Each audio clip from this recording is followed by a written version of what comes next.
Hello बच्चों, you are welcome in future study point. और आज आप पढ़ने जा रहे हैं यहाँ पे क्लास 10 मैथमेटिक्स 2022-23 सैम्पल पेपर्स। तो सेक्शन सी और डी हम पहले करा चुके हैं, तो डिस्क्रिप्शन बॉक्स में लिंक दे रखा, आप वहाँ से स्टडी कर सकते हैं। तो बच्चों आज कराने जा रहे हैं सेक्शन बी। तो सेक्शन बी में काफ़ी इंपॉर्टेंट क्वेश्चन है जो रिपीट हो सकते हैं 2024-25 में। तो आपको एंड तक ये ध्यान लगा के देखना वीडियो। तो सेक्शन बी में जो है 5 क्वेश्चन है, प्रत्येक क्वेश्चन 2 मार्क्स का है। तो क्वेश्चन नंबर 21 है, इसमें 2 इक्वेशन दे रखी हैं और आपने क्या करना है, एक्स और वाई की वैल्यू निकालनी है। तो दोनों लीनियर इक्वेशंस इन 2 वेरिएबल्स है। तो पहली इक्वेशन है हमारे पास 49x plus 51y equal to 499, ये पहली इक्वेशन है। और दूसरी इक्वेशन दे रखी है 51x plus 49y equal to 501। तो बच्चों ये इक्वेशन ऐसी है, आपको क्या देखना है यहाँ पे, जैसे कि यहाँ पर 49x है और यहाँ 49y है, यहाँ 51y है, यहाँ 51x। तो x और y के जो कोफिशिएंट हैं या अगर सेम हो यानी 2 लीनियर इक्वेशंस में, तो आपको इसी तरीके से ये क्वेश्चन सोल्व करना है। तो आपको क्या करना है, पहले इन दोनों इक्वेशन को ऐड कर लेना है। दोनों को ऐड करके क्या आ जाएगा आपका, दोनों इक्वेशन को ऐड करके आ जाएगा आपका 100x और प्लस 100y, और ये हो जाएगा आपका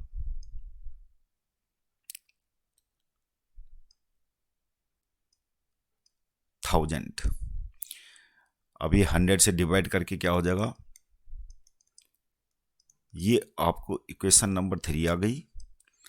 और अब क्या करना आपने, इक्वेशन नंबर 1 से इक्वेशन नंबर 2 को माइनस कर देना है।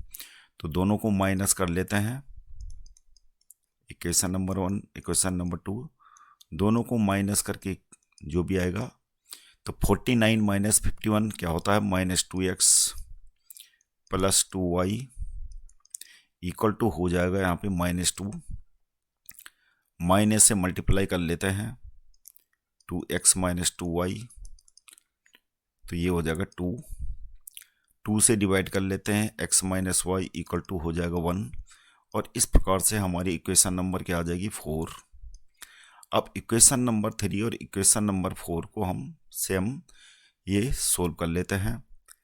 तो इक्वेशन नंबर 3 लिख लेते हैं, ये इक्वेशन नंबर 3 हो गई। और इक्वेशन नंबर 4 इसके नीचे लिख लेते हैं, x minus y equal to 1। और दोनों को ऐड कर लेते हैं, ऐड करके क्या होगा, y कैंसिल हो जाएगा, तो ये 2x हो गया इक्वल टू 11। तो x इक्वल टू हमारा क्या आ जाएगा, 11/2 यानी 5.5। और ये वैल्यू हम किसी भी इक्वेशन में रख सकते हैं, इक्वेशन नंबर 3 या इक्वेशन नंबर 4। तो putting this in equation 3, equation 3 में रखने पे क्या आ जाएगा, y इक्वल टू हमारा क्या आ जाएगा 4.5। तो इस प्रकार से ये इक्वेशन सोल्व हो चुका है, x और y की वैल्यू आ गई। आंसर। अगला क्वेश्चन है question number 22। In the given figure below AD upon AE, तो हमें क्या दे रखा है, AD अपॉन AE दे रखा है, इक्वल टू दे रखा है AC अपॉन BD। AC तो ये साइड ठीक है ट्राइंगल्स की, और BD ये दे रखा, ये BD है। तो सबसे पहले तो गिवन में लिख देते हैं, गिवन में आपने वही लिखना है जो दे रखा है, AD upon AE equal to AC upon BD। और क्या दे रखा है, एंगल 1 इक्वल टू एंगल 2। और टू प्रूफ में हमें क्या करना है, प्रूफ हमें करना है ट्रायंगल BAE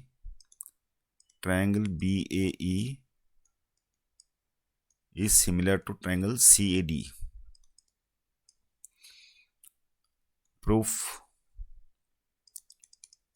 तो यहां पर हम स्टार्ट करते हैं, जो चीज हमें दे रखी है एंगल 1 इक्वल टू एंगल 2। तो एंगल 1 इक्वल टू अगर एंगल 2 है, तो in triangle ABD in triangle ABD क्या हो जाएगा, AB equal to AD equal to क्या हो जाएगा, BD। AB इक्वल टू हो जाएगा BD, और यहां पर लिख देना आपका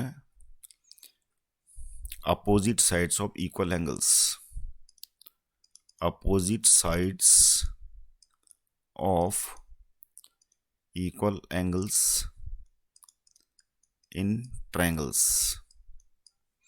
तो AB इक्वल टू BD आ चुका है। अब हमें क्या दे रखा था, ये दे रखा था AD upon AE, AC upon BD, ये हमें गिवन है।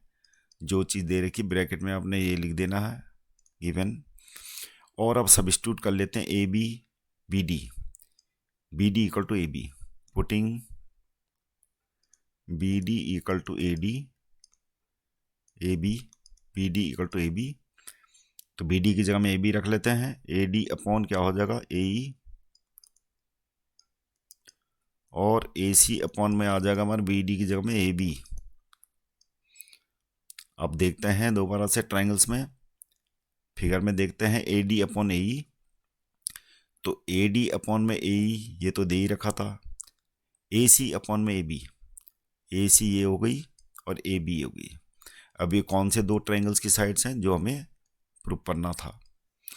अब एंगल 1 और एंगल 1 क्या है, ये कॉमन हो जाएगा, लिख देंगे in triangle BAE and triangle CAD, जो हमें प्रूव करना था। इन ट्रायंगल में क्या है, दोनों ट्रायंगल में angle 1 equal to angle 1 common हो गया, और ये हमारा दोनों ट्रायंगल्स की दोनों जो साइड्स हैं प्रपोर्शन में है, ये AD upon AE, AD upon में AE, और AC अपॉन में AB, ये प्रपोर्शन में है। तो क्या हो जाएगा, कौन से रूल से ये सिमिलर हो जाएंगे, triangle BAE similar to triangle CAD, ये रूल हो गया आपका साइड एंगल साइड रूल, और ये हमारा प्रूफ हो गया। अब question number 23, in the given figure O is the center of circle, find angle AQB given that PA and PB are tangent to the circle, angle APB equal to 75 degree. तो angle APB हमें दे रखा है 75 degree figure में, और हमें निकालना है एंगल AQB। तो जो सर्किल्स की प्रॉपर्टीज हैं वो यूज़ करनी पड़ेंगी, इसका सॉल्यूशन करेंगे। सबसे पहले तो टेंजेंट्स हैं, ये PA एंड PB टेंजेंट दे रखी है हमें, PA एंड PB क्या है, टेंजेंट्स हैं, और दोनों टेंजेंट्स के बीच में जो एंगल है 75 डिग्री है, यानी एंगल APB हमें दे रखा है 75 डिग्री, और ये एक क्वाड्रिलेटरल बन रहा जो PAOB,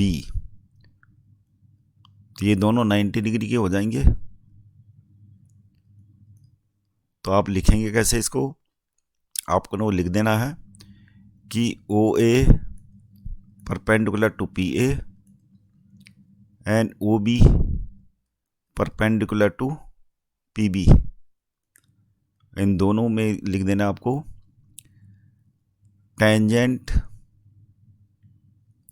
is perpendicular to radius at the point of contact,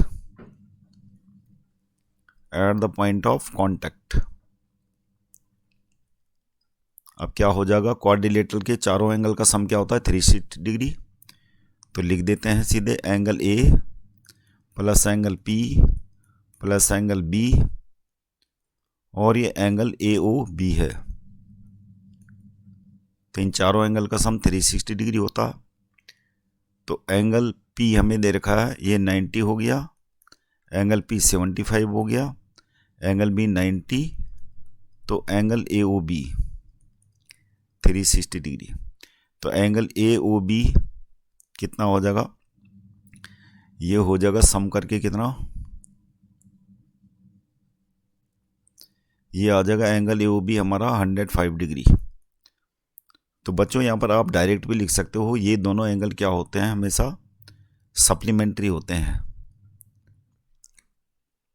तो angle AOB equal to 105 degree आ गया, ये वाला, ये 105 हो गया। अब क्लास 9th में आपने एक थ्योरम पढ़ी होगी, क्या पढ़ी थी, कोई भी सर्किल है जैसे ये और कोई आर्क है, तो सेंटर में बना एंगल होता है और रेस्ट ऑफ सर्किल में जो बना एंगल होता है, इन दोनों में क्या रिलेशन होता है, अगर ये थीटा होता है तो ये क्या होता है, उसका ट्वाइस 2 थीटा। तो उसी प्रकार ये अप्लाई कर लेते हैं यहाँ पे थ्योरम। तो एंगल AOB कितना हो जाएगा, एंगल AOB हमारा हो जाएगा एंगल AOB डिवाइडेड बाई 2। तो एंगल AOB हमारा 105 आ चुका है, डिवाइडेड बाई 2, तो कितना हो जाएगा ये 52.5 डिग्री आंसर। तो ये एंगल AOB हो गया। यहाँ पर थ्योरम में आपको ये लिख देना है, angles subtended by the same arc at the centre and rest of circle. Question number 24, the length of minute hand of a clock is 6 centimeter. Find the area swept by it when it moves from 7:05 to 7:40 PM. तो सबसे पहले हम time duration निकाल देंगे। यहाँ पे जब भी आपके पास ऐसा क्वेश्चन आए तो आपको देखना है कि कितना मिनट्स टाइम ड्यूरेशन है, तब हम एंगल निकालेंगे कितने डिग्री ये मूव कर रही है। तो यहाँ पर टाइम ड्यूरेशन इन मिनट, टाइम ड्यूरेशन कितने मिनट हो रहे हैं, ये 740 माइनस 705, ये हो गया 35 मिनट्स। और अब आपको देखना है कि मिनट की जो सी होगी, मिनट हैंड जो होगा वो 60 मिनट में कितना मूव करता है, 60 मिनट में करता है 360 डिग्री मूव करता है। तो 1 मिनट में कितना मूव करेगा, 360/60, यानी कितना 6 डिग्री। और 35 मिनट का अपन निकाल सकते हैं, कितना मूव करेगा, 6 × 35, यानी कितना हो गया 210 डिग्री। तो थीटा हमारा आ गया 210 डिग्री। और अब हम एरिया स्वेप्ट निकाल सकते हैं सेक्टर फार्मूले से। सेक्टर का एरिया क्या होता है, एरिया ऑफ सेक्टर जो भी है वो होता है θ/360 मल्टीप्लाई r स्क्वायर। तो थीटा हमारा आ चुका 210/360 हो जाएगा, मल्टीप्लाई 22/7 मल्टीप्लाई r दे रखा हमें 6 सेंटीमीटर। तो ये कैंसिल करके आ गया 30, और 6 से ये कट गया 6 टाइम, 3 से 6 को काट देते हैं 2 टाइम्स, और ये आ गया 11। तो ये आ गया हमारा 66 सेंटीमीटर स्क्वायर एरिया आंसर। अगला क्वेश्चन है चॉइस का, in the given figure arcs have been drawn of radius 7 centimetre each with vertices AB, C and D, quadrilateral ABCD as centres, find area of shaded region. तो आपको क्या देख रहा है, ये सेक्टर काटे गए हैं, सेट कर दिए गए हैं ये, और ये शेडेड रीजन का एरिया निकालना है आपको। तो इस एंगल को हम मान लेते हैं θ1, इसको θ2, और ये θ3, θ4। अब क्वाड्रिलेटरल के जो एंगल्स होते हैं, इंटीरियर एंगल्स, उनका सम क्या होता है 360 डिग्री। तो लिख देते हैं θ1 + θ2 + θ3 + θ4 = 360 डिग्री। और एरिया ऑफ सेक्टर क्या होता है, एरिया ऑफ सेक्टर होगा, सारे सेक्टर का निकाल देते हैं, area of all sectors, 4 sector हैं ये, तो ये होगा θ1/360 multiply r square, r same है सबका, और ये होगा theta 2 upon 360 multiply r square plus theta 3 upon 360 multiply r square plus theta 4 upon 360 multiply r square. यहाँ जो कॉमन है वो लिख लेते हैं, पाई आर स्क्वायर अपॉन 360, अंदर बचेगा theta 1 plus theta 2 plus theta 3 plus theta 4, और पाई की वैल्यू रख देते हैं 22 अपॉन 7। आर की वैल्यू कितनी है 7 दे रखी है, 7 मल्टी 7 अपॉन में मल्टीप्लाई 360 हो गया, और ये कितना है, ये 360 है, चारों को मिला के 7 से 7 कैंसिल हो गया, 360 से कैंसिल, तो हमारा क्या बच गया यहाँ पे 154 सेंटीमीटर स्क्वायर। ये शेडेड रीजन का एरिया आ चुका है। अगला क्वेश्चन है, if sine A plus B equal to 1 cos A minus B equal to √3/2। और ये आपको देखने की ज़रूरत नहीं है, ये क्लास 11th के लेवल है, समझने वाली चीज़, तो इसको देखना नहीं है आपने। तो खाली आपने दो इक्वेशन जो देखनी दे रखी है वो देखनी है, और इससे आपको ए और बी की वैल्यू निकालनी है।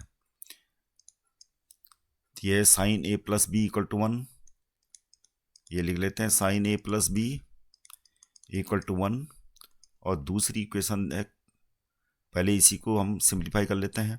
अब 1 में साइन की वैल्यू कौन से एंगल की होती है, साइन 90, और ये हो जाएगा साइन ए प्लस बी, तो हमारा आ जाएगा ए प्लस बी इक्वल टू 90। ये आ गई इक्वेशन नंबर 1। और दूसरा जो हमें दे रखा है cos A minus B equal to √3/2, तो √3/2 किसकी वैल्यू होती है कॉस में, कॉस 30 डिग्री की होती है, तो cos A minus B equal to cos 30, A minus B हमारा आ जाएगा 30, इक्वेशन नंबर 2। और इक्वेशन नंबर 1 से इक्वेशन नंबर 1 इसके नीचे रख लेते हैं, इक्वेशन नंबर 1, दोनों को ऐड करके b कैंसिल हो जाएगा, 2a इक्वल टू हमारा आ जाएगा 120, इधर a इक्वल टू आ गया 60 डिग्री। ये वैल्यू हम इक्वेशन नंबर 1 में रख लेते हैं, तो क्या आ जाएगा, यानी putting a equal to 60 in equation first, तो ये आ जाएगा हमारा 60 प्लस b इक्वल टू 90, यानी b इक्वल टू कितना आ गया 30 degree answer.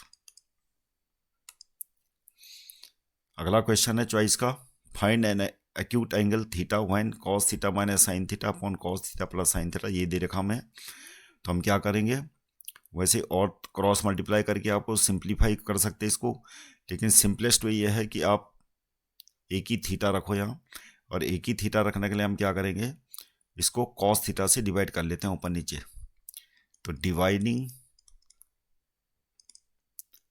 Numerator and denominator by sine theta, cos theta से कर लेते हैं, तो कॉस थीटा से डिवाइड कर लेंगे LHS, यानी LHS में डिवाइड करना है हमें केवल, तो क्या हो जाएगा cos theta upon cos theta 1 हो जाएगा, 1 minus sine theta upon cos theta क्या होता है टेन थीटा, और यहाँ पर आ जाएगा 1 प्लस टेन थीटा, 1 माइनस √3, इसको ऐसे रहने देते हैं। अभी क्रॉस मल्टीप्लाई कर लेते हैं, तो ये हो जाएगा 1 प्लस √3 माइनस टेन थीटा, और क्या हो जाएगा माइनस √3 टेन थीटा, और इधर हो जाएगा 1 प्लस टेन थीटा माइनस √3 और माइनस √3 टेन थीटा, तो यहाँ पर से ये कैंसिल हो गया, जो सेम सेम है, माइनस है इसका साइन, और क्या होगा रूट, ये 1 से 1 कैंसिल, तो हमारा आ जाएगा इधर 2 टेन थीटा इक्वल टू आ जाएगा 2√3, 2 कैंसिल, तो टेन थीटा इक्वल टू √3 आ गया, √3 10 में किसकी वैल्यू होती है tan 60 की, तो ये आ जाएगा थीटा इक्वल टू 60 डिग्री हमारा आ चुका है। तो बच्चों ऐसी वीडियो देखने के लिए चैनल को सब्सक्राइब कीजिएगा, लाइक कीजिएगा, Thank you very much for seeing this video.